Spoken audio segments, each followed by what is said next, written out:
Praise the lord. ఈరోజు దేవుని వాగ్దానంగా మొదటి కొరింథీయులకు రాసిన పత్రిక 16వ అధ్యాయం 23వ వచనాన్ని చూసుకుందాం. ప్రభు అయిన యేసుక్రీస్తు కృప మీకు తోడై ఉండును గాక. దేవునికి స్తోత్రం, మహిమ కలుగును గాక. చాలా అద్భుతమైన వాగ్దానాన్ని మనం చూస్తా ఉన్నామండి. అపోస్తుడైన పౌలు కొరింథీయులకు ఈ సంఘాన్ని రాస్తా ఉన్నాడు. కొరింథీ అనే ప్రాంతములో ఉన్న సంఘానికి ఈ పత్రికను రాస్తా ఉన్నాడు.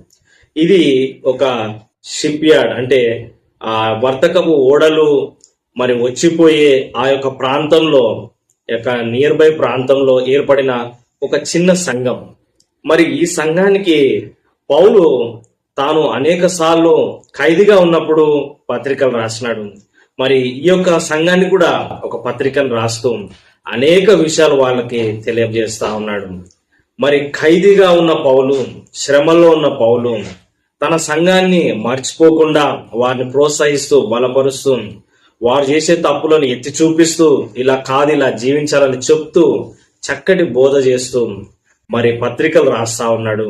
మరి మొదటి కొరింథీయులకు రాసిన పత్రిక, రెండో కొరింథీయులకు రాసిన పత్రికలో అద్భుతమైన విషయాలు మనం చూడొచ్చు.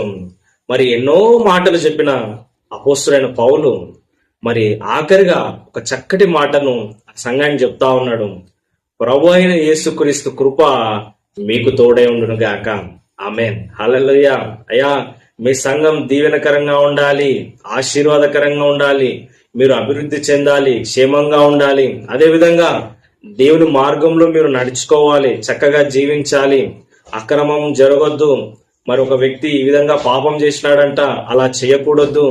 అలాంటి వాడిని వెలివేయండి. సంఘంలో క్రమశిక్షణ ఉండాలి. ప్రభు వల్ల తీసుకునేటప్పుడు మర్యాదగా తీసుకోవాలి. మరి ధర్మశాస్త్రం వల్ల కాదు, కృప ద్వారానే మనం రక్షింపబడ్డాము. యూదులు మరి సంఘాన్ని చెరపడానికి చూస్తా ఉన్నారు. యూదా మత గ్రంథాలు కాదు, యేసుక్రీస్తు ద్వారానే రక్షణ అన్న అనేక విషయాలు అపోస్తుడైన పౌలు బోధిస్తా ఉన్నాడండి. పౌలు ఎవరు అంటే యూదా మరి మతానికి చెందిన వ్యక్తే, కానీ యేసుక్రీస్తు ప్రభువారి ప్రత్యక్షతను పొందుకొని యూదుడుగా ఉన్న వ్యక్తి క్రైస్తవునిగా మారినాడు. హల్లెలూయా కదండి. పరిసయుడుగా, ఒక గొప్ప నాయకుడుగా, అధిపతిగా ఉండి మరి ప్రజల్ని హింసిస్తూ కదండి, అక్కడున్న క్రైస్తవులను హింసిస్తూ ఎంతో బాధ పెట్టిన వ్యక్తి, స్టెఫను మరణాన్ని కూడా అంగీకరించిన వ్యక్తి, మరి దేవుని యొక్క ప్రత్యక్షత ద్వారా, యేసుక్రీస్తు ప్రభువారు వెలుగులో ప్రత్యక్షం అవడం ద్వారా, తాను గుడ్డివాడై మరి అన్య ప్రార్థన చేయడం ద్వారా మరి చూపును పొందుకొని మరి